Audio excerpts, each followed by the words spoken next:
Poomsae taekwondo championship में रचा इतिहास।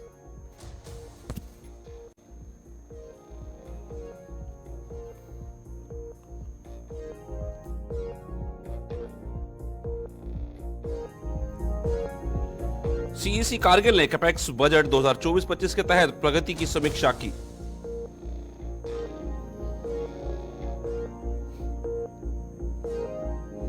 एलएचडीसी ले के मुख्य कार्यकारी पार्षद ने एसटीपी और राज्य क्षेत्र की व्यापक समीक्षा की।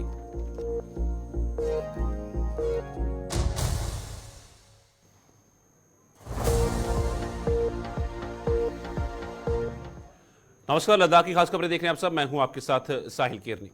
लद्दाख के एक पैरा ताइक्वांडो एथलीट रिनचेन युडोल ने बहरीन में पहली विश्व पैरा पूमसे ताइक्वांडो चैंपियनशिप में कांस्य पदक जीतकर इतिहास रच दिया है। उन्होंने न केवल कारगिल यूटी लद्दाख का नाम रोशन किया है, बल्कि वैश्विक मंच पर भारत का कद भी बढ़ाया है।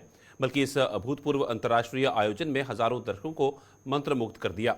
रिनचेन की उल्लेखनीय उपलब्धि ने लद्दाख और भारत भर में अनगिनत महत्वाकांक्षी एथलीटों को प्रेरित किया है, जो ये साबित करता है कि दृढ़ संकल्प और कड़ी मेहनत से सबसे ऊंचे सपनों को भी साकार किया जा सकता है। उनकी जीत यूटी लद्दाख और देश के लिए गर्व का क्षण है, जो भारतीय पैरा ताइक्वांडो के इतिहास में एक नया अध्याय है। सीईसी कारगिल ने कैपेक्स बजट 2024-25 के तहत प्रगति की समीक्षा की। अध्यक्ष सीईसी एलएचडीसी कारगिल डॉक्टर मोहम्मद जाफर अखून ने आज कॉन्फ्रेंस हॉल कारगिल में जिला कैपेक्स बजट 2024-25 के तहत भौतिक और वित्तीय उपलब्धियों की समीक्षा के लिए एक बैठक की अध्यक्षता की। बैठक के दौरान प्रभावी कार्यान्वयन सुनिश्चित करने के लिए चुनौतियां और सुधारात्मक कार्रवाइयों पर चर्चा हुई। कार्यकारी पार्षद एर पुंचुकताशी, कार्यकारी पार्षद काचो मोहम्मद फिरोज, कार्यकारी पार्षद जाकिर हुसैन, एलएचडीसी कारगिल श्रीकांत बालासाहेब सूसे, बैठक के दौरान संबंधित निर्वाचन क्षेत्रों के पार्षद, सभी विभागों के जिला अधिकारी और अन्य अधिकारी उपस्थित थे। देखिए, एक फ्रूटफुल हमारा आपको पता है रिसेंटली हमारे गवर्नमेंट ऑफ इंडिया ने बजट में कटौती के लिए बोला। फिर उसके बाद हमारे यूटी गवर्नमेंट ने यहाँ पे प्रोटा बेस पे उन्होंने हमारे कैपेक्स बजट से 110 करोड़ के आसपास कटौती का बताया था। तो उसी को लेके हमने एक रिव्यू मीटिंग किया कि हमारा आज काम कहाँ पहुँचा हुआ है। इंशाल्लाह अल्लाह की फजल से जैसे हमारे पहले 90%, 96, 100% के आसपास एक्सपेंडिचर होते थे, हमें उम्मीद है अभी पाँच महीने बाकी है तो हमारा एक्सपेंडिचर पूरा होने वाला है। और साथ में हमने एक यूनानिमस एक रेजोल्यूशन भी पास किया।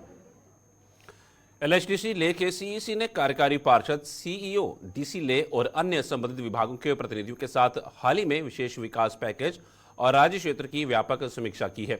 समीक्षा के दौरान अधिकारियों ने अपने कठिन इलाके और गंभीर सर्दियों की परिस्थितियों के कारण लद्दाख के सामने आने वाली अनूठी चुनौतियों पर जोर दिया। उन्होंने सर्दियों के महीनों के दौरान विकासात्मक कार्यों को निष्पादित करने की कठिनाई पर प्रकाश डाला, क्योंकि ये क्षेत्र काफ़ी हद तक दुर्गम और परिचालन रूप से चुनौतीपूर्ण हो जाता है। नतीजन प्रशासन ने भारत सरकार और लद्दाख के उपराज्यपाल से परियोजनाओं की योजना बनाते और मंजूरी देते समय इन ज़मीनी हकीकतों को ध्यान में रखने का आग्रह किया। ये याचिका लद्दाख की अद्वितीय भौगोलिक स्थिति के अनुरूप संदर्भ, संवेदनशील शासन और संसाधन आवंटन की आवश्यकता को रेखांकित करती है और जलवायु परिस्थितियों को हैं। तो जो एक रियलिस्टिक जो अभी खर्चा होने वाला है उसका एक प्रोजेक्शन, उसका एक एनालाइज हमने किया है और एक प्रोजेक्शन यूटी एडमिनिस्ट्रेशन ने करके अभी दिल्ली में भेजा हुआ है, जिसके हिसाब से जो है जो कटलमेंट हुआ तो उसके हिसाब से थोड़ा सा हमें इन्हेंस हो के जो है हमें बजट की आवश्यकता है।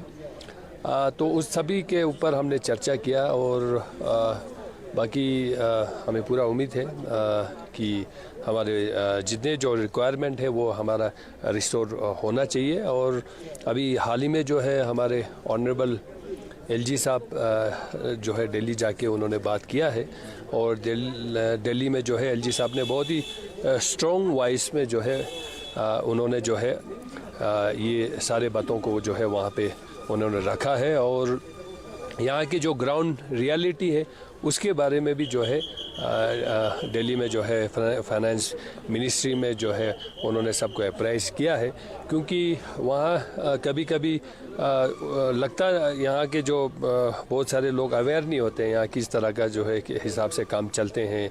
हमारा वर्किंग सीज़न कम होता है, यहाँ टेंडर भी जो है काफ़ी डिले होता है, टेंडर लेने वाले भी नहीं मिलते हैं, बार बार रीटेंडरिंग में जाना पड़ता है, बहुत सारे इश्यूज़ होते हैं, बहुत सारे रीज़न्स होते हैं।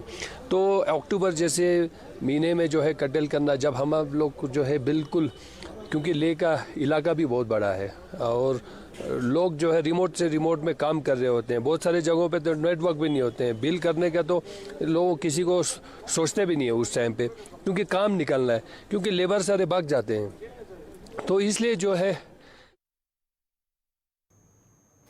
गुलिस्तान पर खबरों का सिलसिला यूं ही चलता रहेगा। फिलहाल रुकेंगे थोड़े से ब्रेक के लिए।